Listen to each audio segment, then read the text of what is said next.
Salutations, one and all. Welcome to what show is this? Sunday Brunch. Sunday Brunch. Sunday Brunch. Sunday. Fun day. I am the wordsmith. You are watching Sunday Brunch right here on lovewrestling.ca.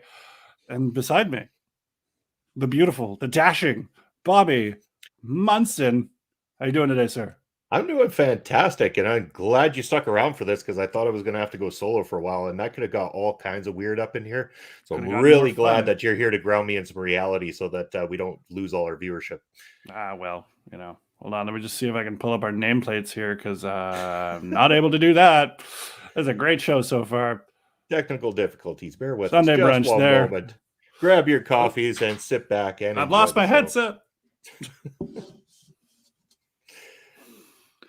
Whoa. Okay. All right. We're back. All right, folks. So this morning we are going to be talking about MLW.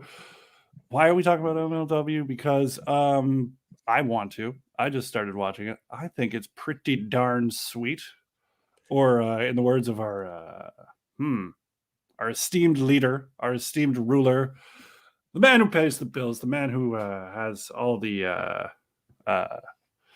Bobby, help me for an adjective or a thing here. He's the Spencer. Man with over 1,100 subscribers on YouTube. 1,100 subscribers on YouTube. Congratulations, Mr. Spencer Love. I think today's going to be neat. I think MLW is neat. Bobby, let's talk about what happened on Wednesday night on MLW. Actually, Thursday night this week, because in keeping in tradition of MLW Fusion on Thanksgiving, being it a Thursday night this week, they released it on Thursday evening for all our fans in America that were enjoying Turkey Day on Thursday night. Normally airs on a Wednesday night, as we mentioned before, on their YouTube channel. This week on a Thursday. And man, what a show. I'm so glad you got to tune in and we get the opportunity to talk about it today because this one was awesome. They started off by doing the other semifinal match in the Opera Cup tournament. So anyone who's viewing for the first time, the Opera Cup tournament, a very prestigious tournament that took place in the old opera houses back in the early 1900s, last won by Stu Hart in 1948 and rediscovered at the Hart Family Dungeon, their home in Calgary, there by Davey Boy Smith Jr., who brought it to MLW and had the tournament brought back only 3 years ago. The cup has been restored by the same people who restored the Stanley Cup every year as well, too. So it looks beautiful out there as well. So this one being Calvin Tankman taking on TJP, the winner going to be going to the finals next week against Davey Richards. And why don't you get us into the match, Wordsmith? What did you think of this one? I loved it. I loved me some TJP. I've never had a bad word to say about it. And the other gentleman, what was the name? I didn't keep track of. Tankman, heavyweight hustle. Calvin Tankman. Loved it. Yeah, loved it. I quite enjoyable. Never seen them before. Sorry, never seen him before. I've seen TJP before. So quite enjoyable. High pace. Really liked it. The interference, I think, was in that match, right? Am I correct? Yeah, so you got Alex Kane on the outside, again, being accompanied now by somebody who has not been named in MLW just yet. So a very large man there standing at the side of Alex Kane. Alex Kane recently, a couple of weeks ago with King Mo, had attacked Calvin Tankman because Alex Kane is a standby substitute for the Opera Cup tournament. If somebody becomes injured or cannot fulfill their duties, Alex Kane would then be slotted into the spot. So an attack on Calvin Tankman backstage a few weeks ago, where him and King Mo actually sliced open the head of Calvin Tankman, had him out for a couple of weeks. This was his return against TJP, hence the bandage around the top of the forehead as well, too. And yes, a great match. TJP, very technical, albeit very controversial figure, as they mentioned on commentary a few times, had the crowd very divided between the two of them as a result. But yes, Calvin Tankman is a great big guy inside the ring. He really can move around there and has been doing great things in MLW. Great matchup, and can't wait for the final here. Yeah, the interference was caused. TJP wins, and we're getting Davey Richards and TJP in the final. This is the second meeting of these two. Davey Richards' first encounter in MLW was against TJP, and probably one of the better matches of the entire year. This is going to be a technical masterpiece. I couldn't say it better myself, and I am the wordsmith. So, yeah, that's got me hooked. Speaking of people that don't have me hooked, but I guess they're okay, we'll bring them in. Mr. Parrish. Hello. How are you guys? Great, good. Talking some MLW this morning. Yeah. Did you have a chance to catch the show? No, I did not, but I heard about it, and I heard that they absolutely kicked ass, which I'm very happy to hear. Yes. Absolutely. It was a delight this week. Now, Bobby, I do have a slight complaint. Go ahead. I'm a happy person. What was with the referee distraction at the end of that match? Looked like he was looking at the crowd. Yeah. There was nobody over there. I agree with you. It seemed like he was a little too distracted because he wasn't quite ready to be turned around in that point of the match. It should have been the distraction kept on a little bit longer. Again, these things do happen in professional wrestling, again, especially with companies that maybe aren't on the higher levels and stuff like that. So it does happen. I agree with you 100%. It was a really slow move around there and should have been tightened up a bit. But they did tighten it up at the end, and they made it look. I mean, after that, I was just like, "Oh, look, the match is over," and it actually sped it up so that you didn't really have to focus on what's the ref doing. Is he taking a cigarette break? What's happening? Yeah, but no, it was good. It was. I enjoyed the first match. Your thoughts? Oh, I loved it. It really was awesome. It's great. The continuity of the storyline with Alex Kane and Calvin Tankman is fantastic too, which led throughout the entire night as well too. This kind of became the focal point of the entire show. And man, Calvin Tankman later in the night, his promo was bar none just fantastic. It was believable. It was passionate. Every bit of it, it sounded like it counted. And just fantastic. I love this. I loved how it unfolded. Great. Absolutely. Parrish, there's a dog. What's the dog's name? Tell me the dog's name. Tell me about the dog. Who's the dog? This? I mentioned the dog. Oh, did you know that I have a dog? No, I didn't know you had a dog. Yeah, no, dog's name's Hendrix. Hendrix. Very great name. I don't know, scared right now because nobody's home, and then it was like, what do I do? It's an old Chihuahua, so it gets frightened for absolutely no reason. I believe we should say hi to some of our friends in the chat here, dude. I think so too, actually. Hi. So who do we got? We got a friend for Bobby. Oh yeah, hey buddy, I know who this is. We got Bobby, my good friend, Mr. Ecto Guy. Oh yeah. Well, now it has to be 3. Now it has to be 3, but I'll take Bruncher brother himself. Hey, Alex. Bruncher brother. And we got a blast from the past. Haven't seen this gentleman in a while. I use the term loosely as ever. Mighty Joe. On his lunch break, on a brunch break, if you will. Yes. I'm good. How are you, sir? How are you? Oh, Parrish has a dog. Yes, Alex, we've answered that. And the lovely, the talented, the supremely awesome Astrid. The natural big star.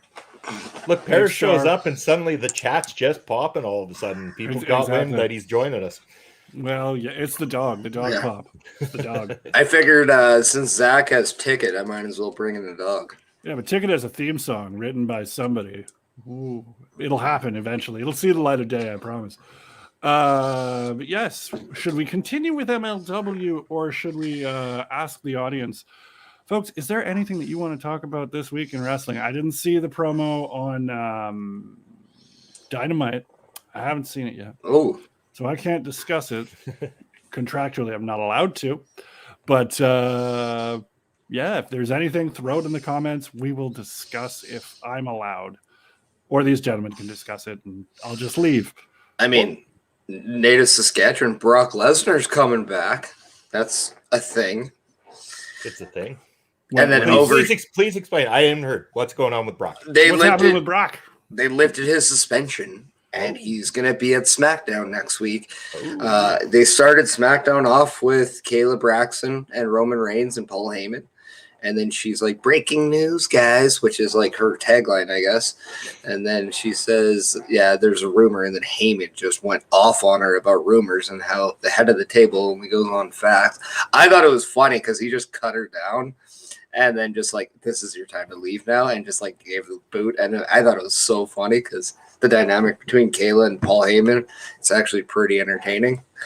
And then they had a Black Friday Battle Royal which I saw that. Yeah. was ended up winning by Sami Zayn. And then to take away Sami's thunder, Kayla gets in the ring and says, "Oh no, the suspension is lifted. Brock Lesnar will be back."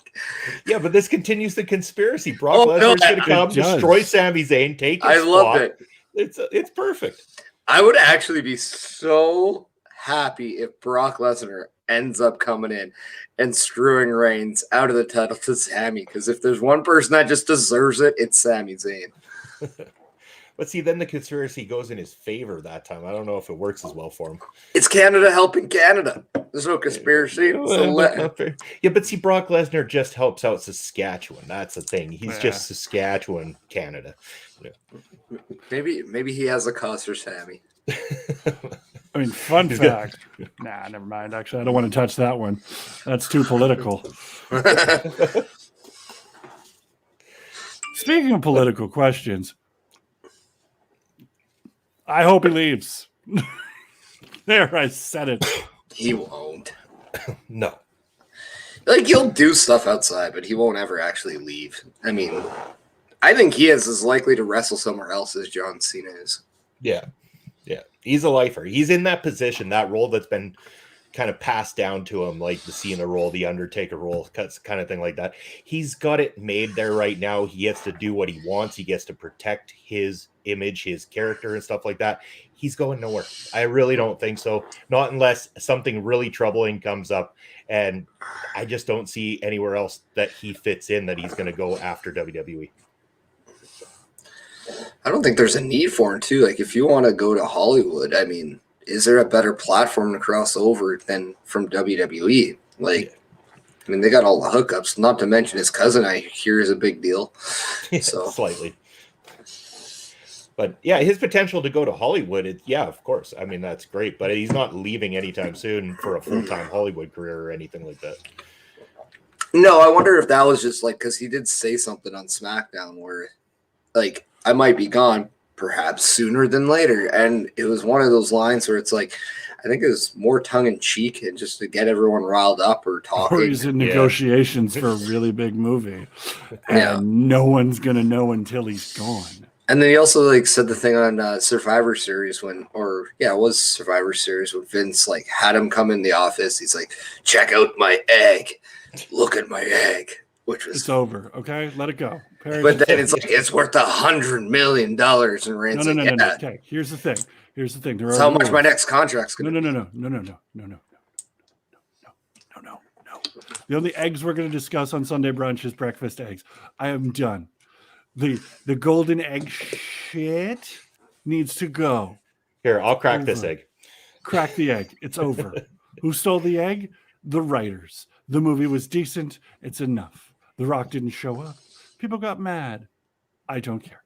I didn't like the movie, but it looks like gold in comparison to that segment at Survivor Series. But I mean, that's for another argument. Not arguing with you. I'm right. You're wrong. Shut up. Now, how about the potential of Roman Reigns starring in a movie with Wyndham Rotunda? Because rumor has it Wyndham Rotunda has just starred in a horror movie that's going to be coming up. Because he's making good career moves and he's doing what he wants. And yes. I'd love to see it. I'd love Me too. I think anything when Rotunda, like when you allow him to have creative control on something, like we all know how smart, how amazing his mind can go. And yeah, it can go a lot of different ways, but it's very interesting to see the dynamic of his ideas come to life because they're just you're enamored with the creativity and how thought out everything is. So it'll be very interesting. Yeah. Ooh. So apparently I don't know if this was reference to the actual movie that he just worked on, or if this is reference to what he's going to be working on coming back into professional wrestling. But the guy who helped him out with creating the Fiend mask itself said that he's going in a completely different direction with his next move, and said that he's going to be doing something that's kind of blended between Itchy the Killer and the film Xanadu. So it's almost going to be kind of like out of this world with a little bit of really twisted horror with it as well, too. So we'll wait and see how it pans out. That's exactly what I want to see. Yeah. Well, I mean, as good as he is, as good as Wyndham Rotunda is about saying absolute, just spot on promos, I want to see him actually deliver a horror theme everything. Like, not that the Fiend wasn't a horror themed gimmick. I want a horror movie. I want this guy to be a living nightmare. I don't want it to be he shows up for matches. I want it to be a series of horrifying things that just let him go. Take the leash off and let him run. And don't stop. I don't care if it's movies. I don't care if it's wrestling. Let him go have fun. That's it. And his timing is pretty good too, because it's not being categorized as somebody else making a return. And even in the Hollywood horror scene, like, I don't know about you guys, but I don't care about Michael Myers anymore unless they want to do a reboot on it. So it'll be refreshing to see something completely fresh. Times already. Yeah, it's like I didn't see the last movie, so I don't know what happens. But at this point, I just want to see Michael Myers kill what's the nuts character, because it's like, why not? But with that being said, it's like I just like the timing, because now it's something fresh, and Wyndham always has a good grasp on what's going on, and maybe that's the real reason he had all these issues with creative, is that he actually knew what people wanted. See, I have this theory about the Fiend character itself, and want to say it. There is a sci-fi show that was put out called Channel Zero, and if you go back and watch the 4 seasons of this sci-fi classic, these 4 seasons basically explain everything that kind of the Fiend character was all about. There was the puppets on a television show. There was kind of this mysterious characters that can come out of nowhere and stuff like that from an underworld and everything like that. It's everything about it screams Fiend. So if anyone has a chance to go back and watch it, it's also available on Shudder. So check that out. It was pretty cool, and you'll see the references. I'm certain that Wyndham is a fan of the show. Oh, there's 100% accuracy in everything you just said, Bobby. And it's true. Like, all of that is true, because if it's not, it's a coincidence. And I don't believe in coincidences, especially when it comes to a mind like Wyndham Rotunda. Yes. Folks, if you're in the comment section, if you're watching at home, I don't even know who's watching. Say hi, ask a question, whatever. We're here. It's Sunday Brunch. You're watching lovewrestling.ca. Gentlemen, do we have another subject? Not all at once. Yes. No, I was just gonna say, like, we're like a week away from Takeover, not Takeover, but War Games, and could be Johnny Gargano's last match in the WWE in the NXT. So, any like places we want him to go? Do we want him to stay? Like, what's kind of? I don't think we talk enough Johnny Gargano. So, I mean, personally, I think it's time for him to go. Because, and hear me out on this, does he stay around for a couple more years? And if so, what can he do? If they put him up to the main roster, that goes super well. Because I have faith in that system and how they handle things, and just greatness. No, I want to see him I want Johnny Gargano to be happy. I want Johnny Gargano to be Johnny Wrestling again and just be phenomenal everywhere he goes, or anywhere he goes. Fuck, let him be on the indies for a couple years. He would do absolutely amazing. I think if he's going to go anywhere big, I think his type of style fits perfectly into New Japan Pro Wrestling. I think that would be a great destination for him if you want to get those high-quality wrestling matches. Johnny Gargano isn't really an entertainment guy and stuff like that. I mean, he is very one-sided with the entertainment value, and there's no harm in that, because the guy is a great wrestler. In the ring, he can tell his story, and Japan would allow him to flesh that out in a very strong manner, I believe. Yeah. And also with the opportunities that I don't know what the exact name is, but the American version of New Japan right now, he could totally work that. I think it would fit in perfectly, right? Yeah. Like, I see no issues with that. And then, like you said, Wordsmith, it all depends on whether or not he's happy. Because from everything I've kind of was able to gather, it seems like not only does he enjoy working there, but the company loves him as well, and they're prepared to spend a lot to keep him. So it'd be interesting to see how much they value, and when I say they, WWE, how much they value Johnny Gargano, because we all know they don't want those older, smaller guys in NXT. So if they he don't was want him on the main roster either, so no, but with that being said, like Johnny Gargano, like I said, he is going to be a dad, or he is a dad now, and maybe the best financial move is for him to stay. Maybe that gives him more platforms to go and do other things. I don't know. But from a pure wrestling standpoint, I kind of like to see him in Impact, to be honest. I would love to see him go there. I'd even like to see him go to the NWA. I think that'd be a refreshing face in the NWA. Can't disagree with that. I'd love to, honestly, and this is maybe a little bit of a regional bias, on my part. I'd love to see Gargano versus Bayley. And I'm going to say that every single time I can. Give me Bayley versus everyone in Impact. Do it. And if Johnny Gargano comes, book a year around it and just make it work. I'm done. That's me on my soapbox. I've always wanted to see Saban and Johnny Gargano on a televised show, just once, because I think those guys are just amazing, and I think they would have instant chemistry. I don't know if they've ever worked. I'm sure they have, but I've just never seen it. So I'm a big Saban guy too. So probably worth a Google. Find out if that's been done. I don't actually know either, but folks in the comments, if you've seen it, let us know. Hook us up. We're all here because we love wrestling. And if you love wrestling and you've seen that, share it. Don't be selfish. It's my catchphrase of the day. Share it. Don't be selfish. Don't be a jerk. So true. Yeah. So, do we have any comments, questions in the chat? Doesn't look like it. Alex, we got Ecto Guy 87 saying, go to AEW. Only if it's right. He does have a kid coming. I do agree. But I don't know. I don't know if he fits right now, and I also don't want it to be overloaded. And that's what I'm worried about with AEW, that they're overloading their roster. Yeah. But then again, you look at where he's coming from and tell me that that's not overloaded. So we can make the argument that WWE is doing more to correct their problem of being overloaded. That is a different discussion. It's not positive enough for Sunday brunch.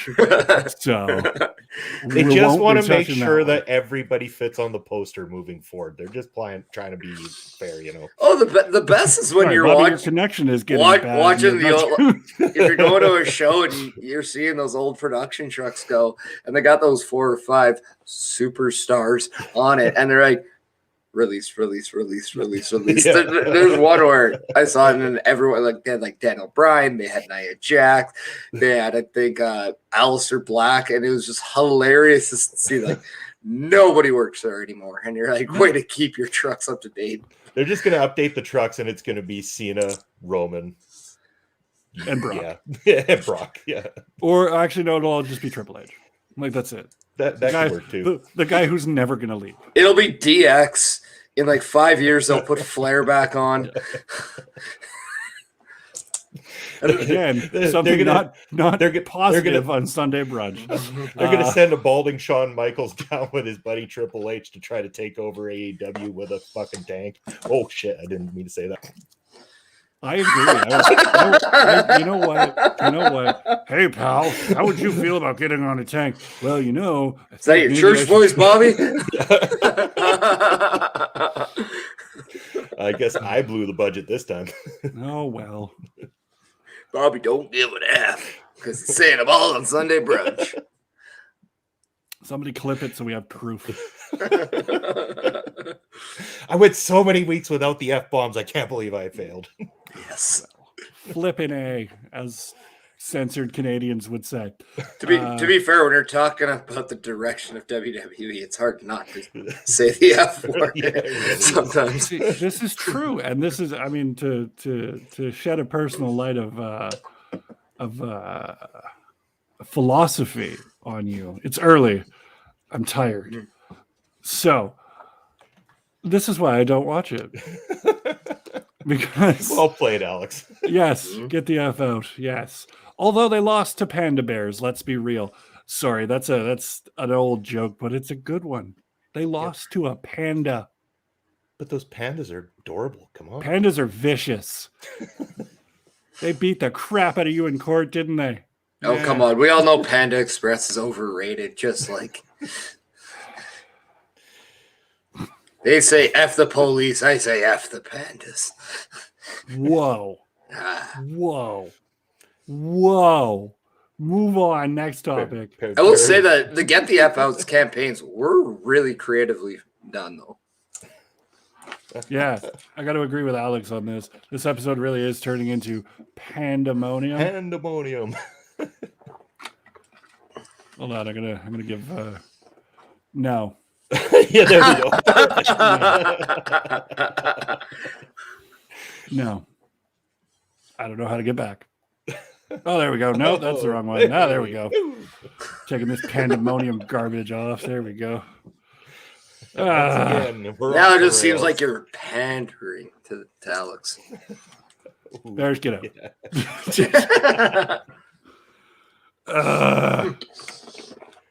Panda puns on Sunday lunch. What a great show. Panda puns on Sunday brunch, and it's pandemonium and whatever. Folks, we're talking wrestling. Let's get a question in the comments. Save me, please. I mean, and if it's about pandas, Alex, I swear to God. Well, we're taking this show faster than CM Punk's wrestling career, but let's talk about that for a minute, because that is how that promo would have gone. I know you haven't seen it there, Wordsmith, but we need to talk about something. I'll take hot takes. I don't care. I mean, it was one of the better in-ring head-to-head promos we've seen in a very long time. It really was. It was exciting. It felt passionate. It felt truthful. Every bit of it. MJF's just a slimy heel, and I love every bit of everything the guy says and does. It was awesome. Love this promo.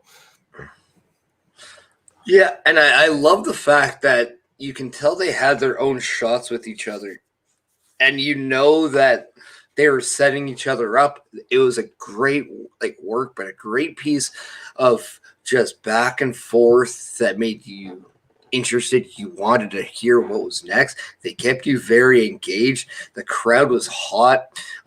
It was just amazing. And I think this is the feud that I think is going to cement MJF as a true number one guy in a company.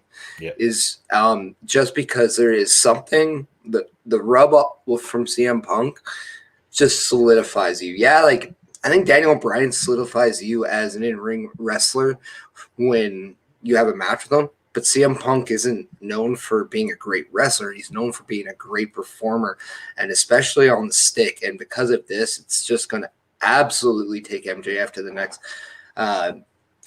level. And I really do believe that it's a mistake by AEW if he's not the guy who takes the title off Hangman Page. Yeah, I agree. He's got to be their best heel, period. And going forward, they need a strong heel that they built themselves to eventually take over that championship and start building some of that stardom of their own. A lot of the talent that they brought in are great stars that can easily be slotted into a title picture if you need them to at any point in time. But at this point, the best thing going for them is Hangman Page. They built him. MJF, they've been building him. They need to do more of that and put the titles around those guys to solidify themselves as something different from the competition. Yeah, and like I was reading a thing with Tony Khan saying after Hangman won the title that he knew his first 4 champions right off the bat. So it made me kind of think like, okay, who are the next 4 champions? He knows his first 5. He's lying. There is a reason he's lying. I still think he was BSing on the first 4, because how did you know Moxley for sure at that point was jumping? Because he signed a contract, and I'm sure they didn't have long-term booking yet. No, but like, did they know when they were creating the AEW title? They're like, oh yeah, we're gonna have Moxley, and he's gonna be our second champion. Good question. I wasn't in the room, couldn't tell you. So I don't know, and to me, I honestly believe that as soon as they signed him, they're like, yeah, he's gonna be one of our guys. Like, how can he not? But like, man, like you got Hangman Page, and then you got to go MJF.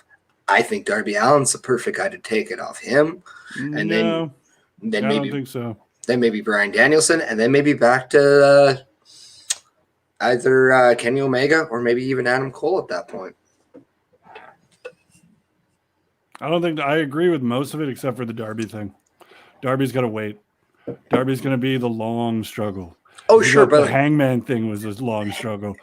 Oh, Hangman it's could going to be be a a year. longer struggle. I would say MJF should become the longest rated AEW champion when he wins the title. Yep. So if you give him like a 2-year run, I mean, we're talking maybe 2.5, 3-year wait for Darby Allin. And it doesn't mean that they can't have that match somewhere in between and have Darby it's lose just by Darby some should sort get of screwed over circumstance every or time. whatever. Mhm. And then have them separated again for a little bit, before they do the big payoff match. And I think Alex's point, let's go on there one. I honestly believe MJF is the first guy to beat Punk. Yeah, I got to go with that too. I was speaking with the Beards yesterday, JPJ and Pluggo. And yeah, the consensus is he should be. And the reasoning why, because he'll never shut up about it. Yeah. I am the first person to beat you in 7 years. And he will never shut up about it. And it'll be great.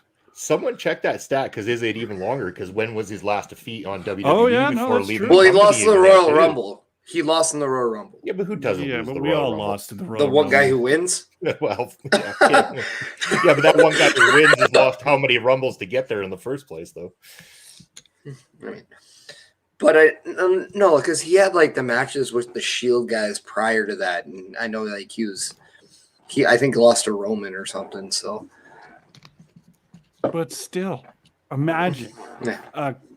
an absolute dipshit like MJF being able to be like, oh, imagine him going back to Chicago and be like, yeah, I made your hometown boy my bitch. Yeah, that would be great. Money. I mean, how many like? Because I don't see this just being a one-off. It's not. Nothing in AEW is. Well, It's except for the Bucks and the Revival. I give it time. Give it time. But I think the first match, like I think you give it to Punk, but the one that matters the most, you give it to MJF. Okay, here's the thing. Why does this not matter? He beat Darby. If he beats CM Punk, why would this match matter more? I think why would the next one matter more than the first one? I think because CM Punk could be the guy that gets in MJF's head more. Like he was the first guy to really shut him up. And that was kind of put in the thing. The week prior, he came in the ring and he was able to shut MJF without saying a word. And then he's like, I'm in your head. And I think if that's like the story they play to the point where MJF just gets so like, I gotta beat this guy. Like I can't lose to this guy, to the point of like maybe like the stakes get higher. Maybe there's something more, but maybe it's like that internal beat for MJF to really like get to that next level. I don't know. Like to me, I just think it's such an interesting dynamic that they have between the two, where you can take something as petty as, no, I'm just better than you, and I love it because the people that know Punk know that was his tagline back when he went from Ring of Honor. And that, like, his thing was, I'm straight edge, and straight edge means I'm better than you. So it was really captivating for me to see MJF use that to Punk now. And I think that if, say, Punk, won it with like a head, like hypothetically, he beat MJF with a headlock takeover or something very petty and minor like that, that's just going to absolutely enrage an MJF more and more, to the point where he just like he will go. Like I think if that's the case, and it's all about ego at that point, he's going to be like, here, you can have my ring if I lose. You can have this, but I need to beat you. And like it'd be very interesting. Like I'm intrigued, and I don't think MJF needs to be a giant dick all the time, but I think it's going to be one of those things where you're going to feel a little bit more sympathy for MJF. But you're going to be definitive by the end of this feud. He's the man. No, I feel that. I don't like it. I don't want to see that because I want to see MJF beat him, and I want to see him beat him clean. Even if he cheats a little bit, if he has to beat him clean, then it just proves I beat him. Who's next? And you just let him go on a tear of beating people, whether he's a shit heel or not, which he is, but that's besides the point. I think he needs a massive run, and I don't think he needs a really long feud with Punk. If he just beats Punk soundly, I think it's amazing for him. And Punk doesn't need more shit for his career. He will always get a pop until he turns heel. I'd also love to see MJF go on a tear of beating some of the indie darlings of AEW and stuff like that, and just saying that he's the one killing off all the indie darlings and all the fan favorites, and just maul through them, go through every single one of them before he starts getting put in that title picture. Yeah. My thing is, like, after Punk, who is the right? Because I don't think you have him with Page right after Punk. I think this all depends on how long of a title reign you want Adam Page, right? Like, is that like kind of? Are we in agreement with like this? Like, we want MJF to be the champion after Page? Essentially, yeah. Like, more or less. Or, I mean, I'm not writing for the show, but that would be a damn good way to go, though. But, like, and then how long are we saying, like, Page should be champion for? And timeline-wise, like, okay, like, if we do, say, a 2-month thing with Punk, and we want, say, give Hangman 5 months of a reign, hypothetically, there has to be somebody else before Page for MJF. So, like, who else would be the perfect guy?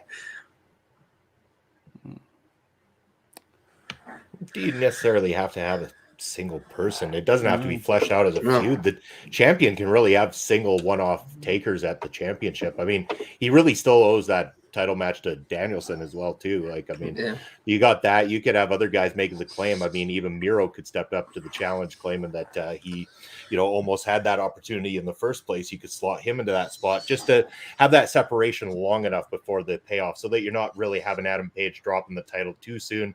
But again, the big payoff needs to be MJF as champion. The one name I'm going to throw out if he makes the jump would be Kevin Steen.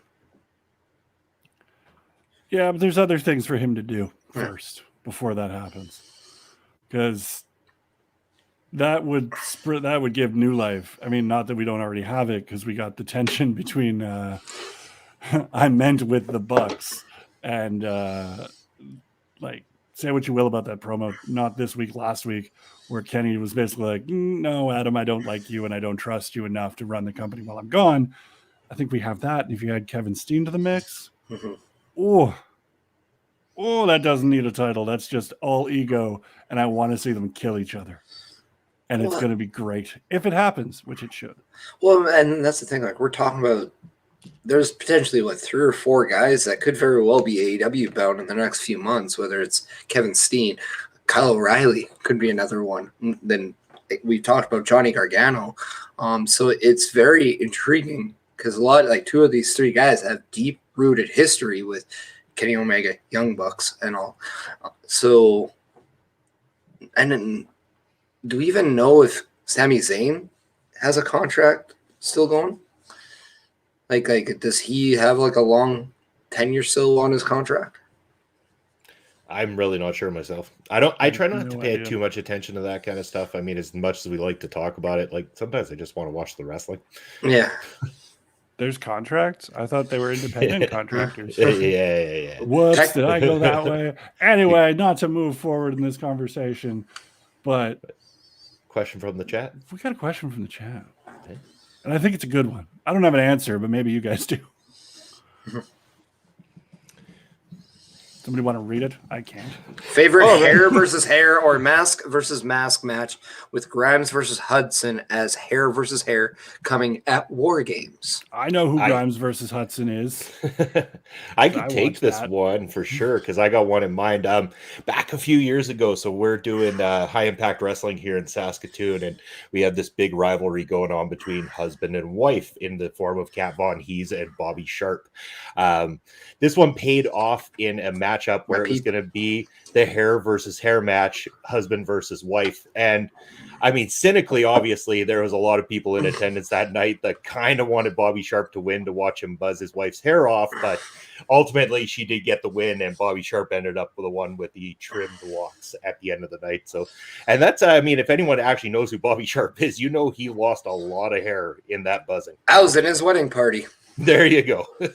He was in mine. But you know him then. A little bit. He just shows up. I'm familiar with his work. We shared MSN together.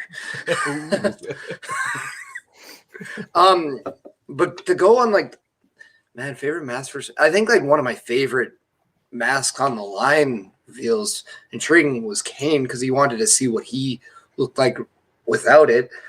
But I mean, how do you not remember when Rey Mysterio had to be unmasked? How do you not remember when Big Show and made CM Punk cut his hair, or Edge cutting Kurt Angle's hair at King of the Ring? Dare I say Donald Trump? I think one of the best ones, though, Molly Holly, WrestleMania 20. That was good. She literally put out her hair just to have a spot with on that show, and her and Victoria absolutely killed it that night with one of the best matches, because they were supposed to replace a women's match with a Playboy pillow fight, and they ended up having Trish Stratus and Molly Holly and Victoria steal the show, and everyone forgets about that. So shout out to Molly Holly, because that was a ballsy ass move. Yeah, she's fantastic.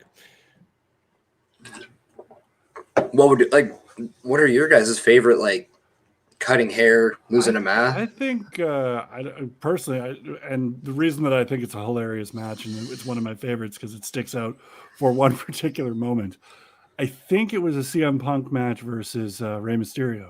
I don't remember what pay-per-view, but I think it was mask versus hair. Anybody can confirm that? I don't know what year it was, don't know what pay-per-view it was, but Mysterio does a slide to the outside and he face plants on the chair, and the sound that he makes when he hits is the best noise I've ever heard.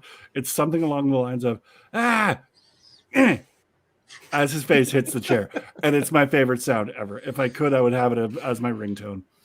It might have been title versus mask, or Intercontinental title versus hair, like one of the two. Yeah, something like that. But I know there was a barber chair at ringside, and Mysterio ate it halfway through the match, and it was amazing. Yeah. Man, those guys had wicked chemistry together. Mm-hmm. It's like they knew what they were doing or something. One of my favorite, and it had nothing to do with like a stipulation though, but I remember Jericho and Ray were about to have a match for the Intercontinental title, and he comes out of the crowd to like do a promo saying like he wants to unveil Rey Mysterio for who he was. And then the match ended with Jericho being in position to take the 619. And as soon as Ray went to go do it, he grabbed the mask and pulled it off Ray, rolled him up and got the titles. So therefore, he's holding both the Intercontinental title and Ray's mask. And I just thought that was one of the most creatively and well executed finishes I've seen in a very long time. And then Jericho and Mysterio are just goats in my eyes. The old lucha matches and stuff like that, like classic lucha matches and stuff like that. There's a lot of great mask versus masks matchups in that dynamic because of how much it means to a luchador to actually have themselves unmasked or to remove their mask for another person at the same time. So that kind of passion leads to some really interesting dynamics there when it comes to Mexican wrestling or luchador wrestling as we know it. Hold on, I'm just doing a quick Google here. Yeah. This is one I actually saw live, and when I was a very, very small child at this point. Billy Kidman versus Psychosis. Oh, yeah. Mask versus hair match. There we go. Ooh. Boy, and I love both those guys. Like, I've met Psychosis. Love him to death. Oh, that guy is absolutely a stud in so many. I think Psychosis, if anybody knows Danny Duggan from the CWE, yep. That's in Winnipeg. I believe Psychosis actually saved Danny Duggan's life once. Damn. Danny Duggan, now a resident of the United States of America, you must add. He's now a Yankee. Yeah. But no, Psychosis on all the – just a stud. And I believe that's when he lost his mask, right? Psychosis in Yep. WCW that match. Yeah, lost his match on a Nitro because Yeah. who needs pay-per-view money for that? Well, I remember That's that cool. was like a reactionary thing after they had Kevin Nash take off or beat Mysterio, and it was like, why? Another great booking decision. Yeah, like why does WCW just want to absolutely tear Mm-hmm. down the prestige of these masked wrestlers? And that's just another thing. I don't think we know. Like, we know more about it now than we did, but a mask and what that represents to a luchador is so much more. I mean, we talk about like the hair for like us and how that's part of like your identity and stuff like that, but it's way more. There is his history behind a mask. There's prestige, there's honor, there's so much tradition that goes into a mask for the Mexican culture, and it's just an amazing thing. So when somebody loses a mask, I think that's a way bigger deal than somebody getting their head shaved. Yeah.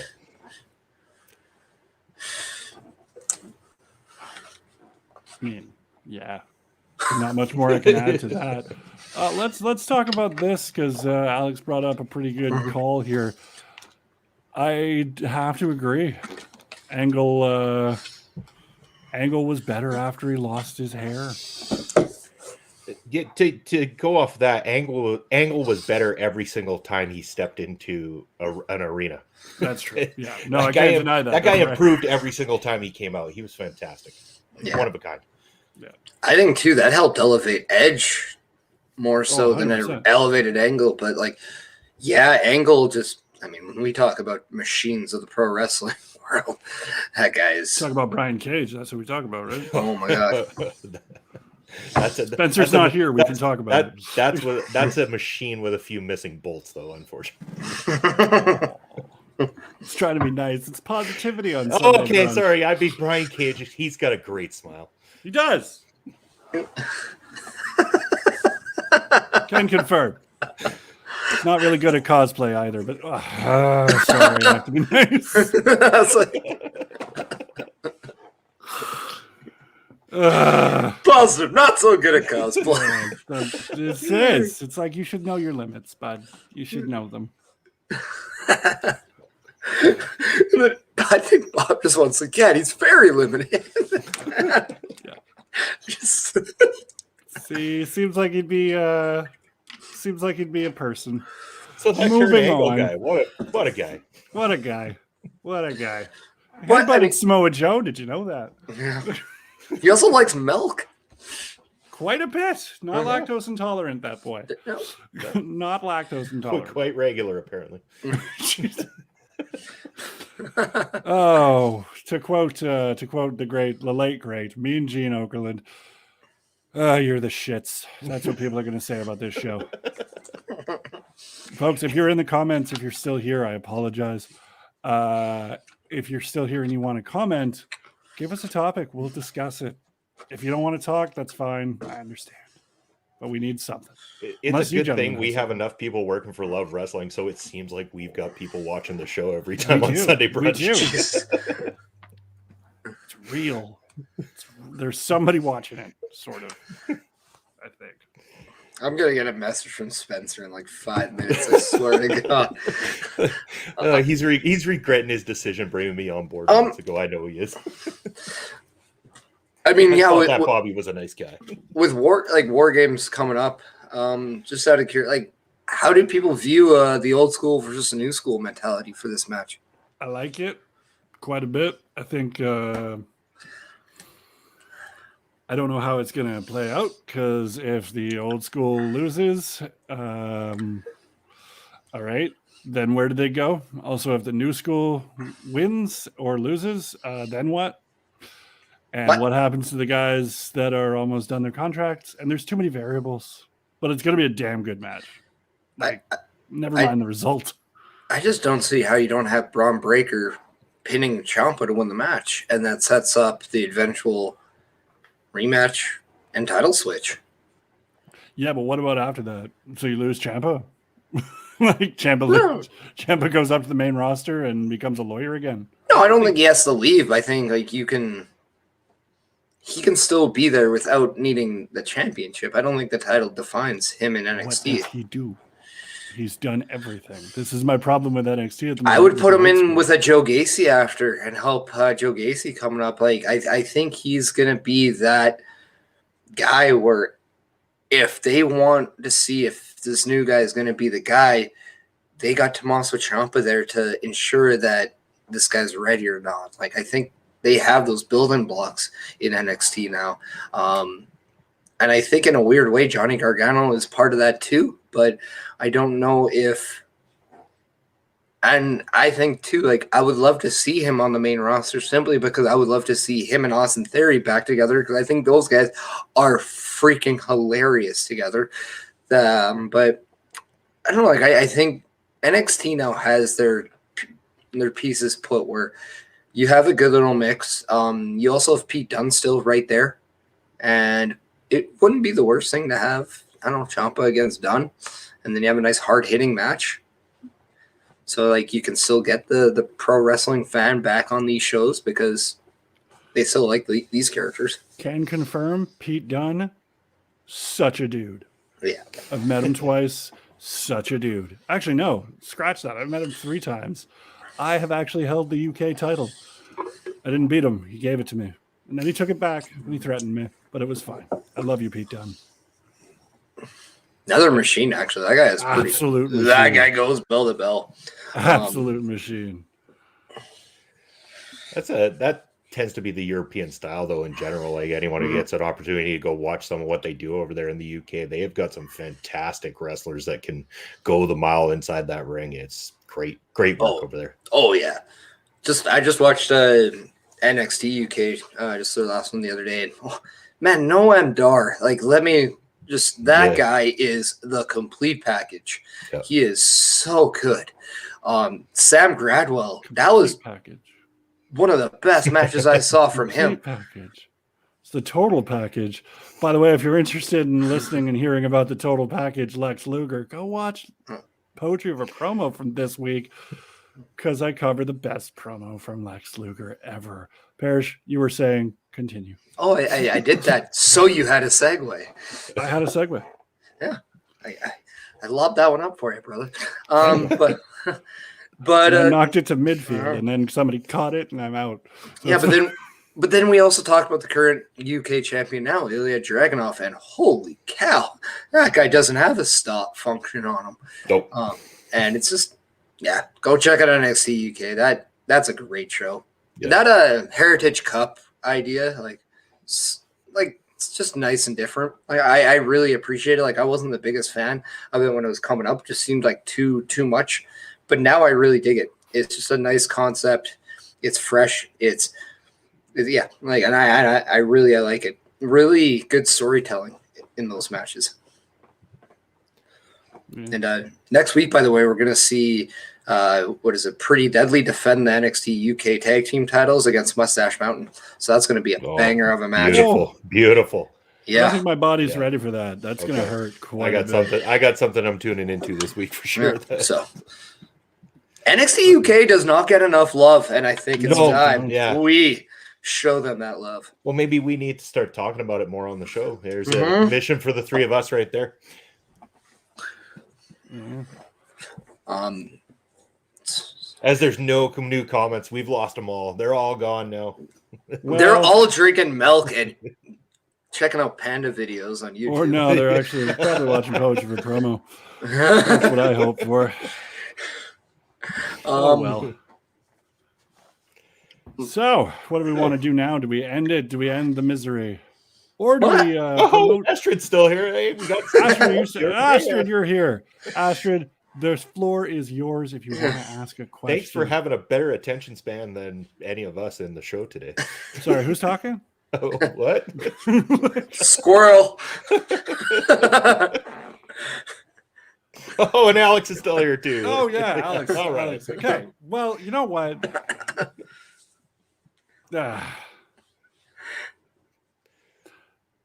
So, what do you guys want us to talk about, Astrid? What do you guys want us to talk about? How much I love NXT. It's going all day. We just need topics. So,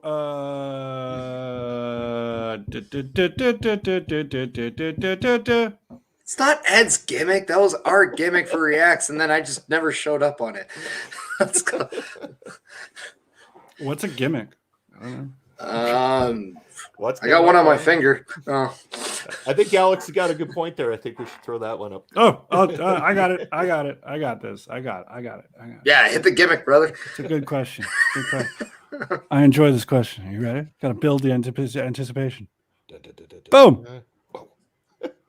Oh my god. Oh my god. Life-changing question. What's coming up on Love Wrestling? Let's say Do we have a graphic for that? It's there somewhere. Do we have a okay? Could you guys vamp for a second? Jeez. All right. So yeah, I'm actually looking forward for you. I know we have it somewhere. Oh, here it is. All right. There you go. It's coming up this week. Yeah. We got stuff. What We'll is? talk about it in a minute once the graphic's over.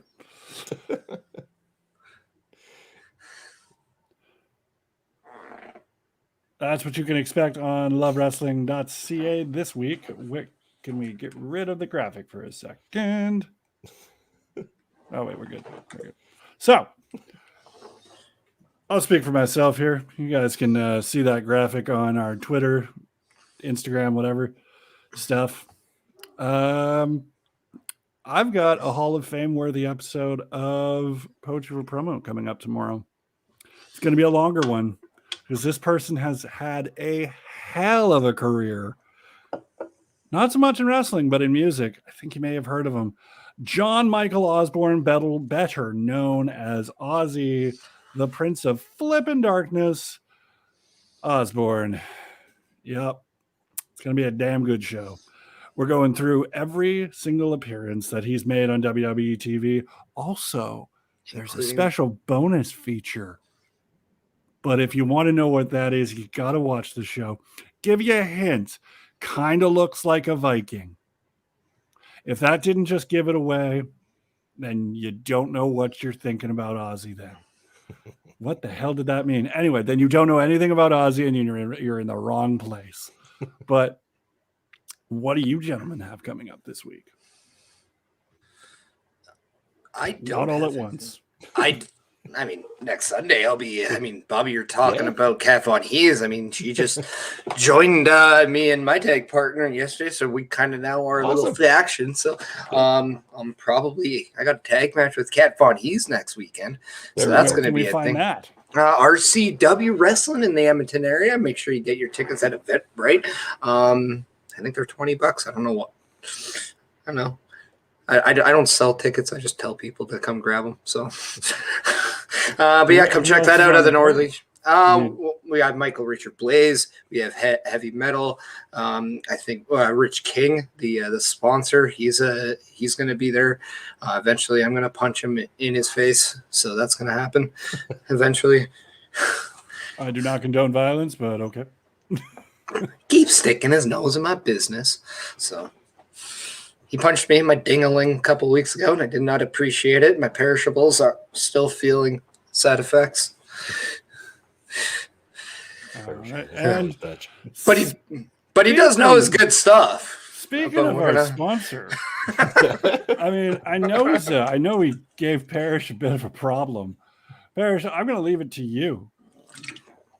I mean, the reason why my ding-a-lings, my perishables still hurt is due to the strength of the shot that he got, and he only got that by his knowledge of knowing how to not only work out, but, the fitness level. And the one thing that he knows is fitness, nutrition, and he knows how to stay healthy and get in shape. So if you want to change your lifestyle, get in shape, be a little bit more healthy, go check out RK Athletics. And if by chance you're not in the Edmonton area and can't do any in-person sessions, he does provide a lot of online training. So go check out RK Athletics. And they're located at RK Athletics 1 on all the social media platforms right there below. Check it out. Get yourself in shape. Become a better you.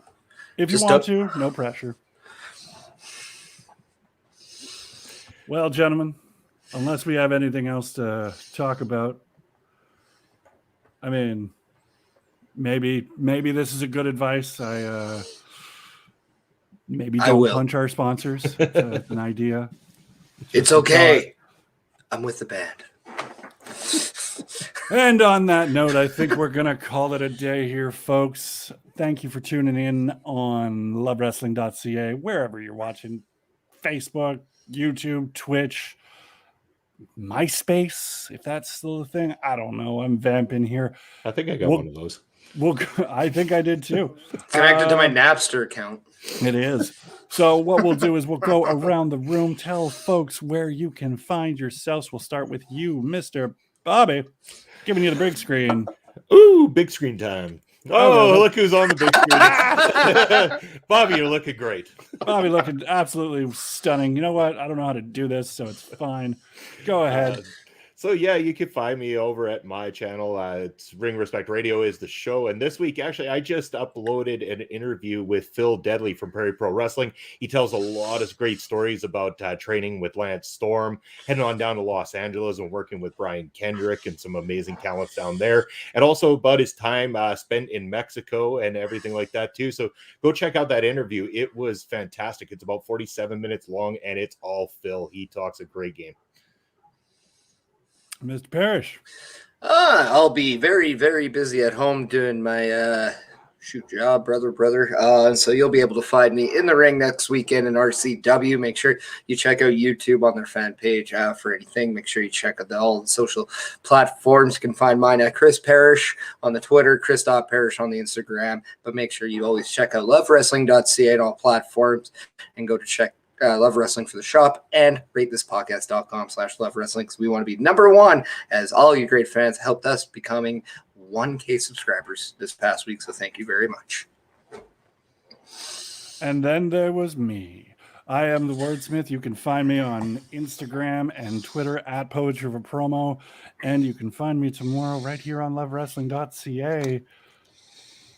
And you can learn about how Ozzy Osbourne and maybe another person have influenced and have participated and have just been awesome to the world of professional wrestling. Yeah. That's all I got. That's the promo. Go watch the show.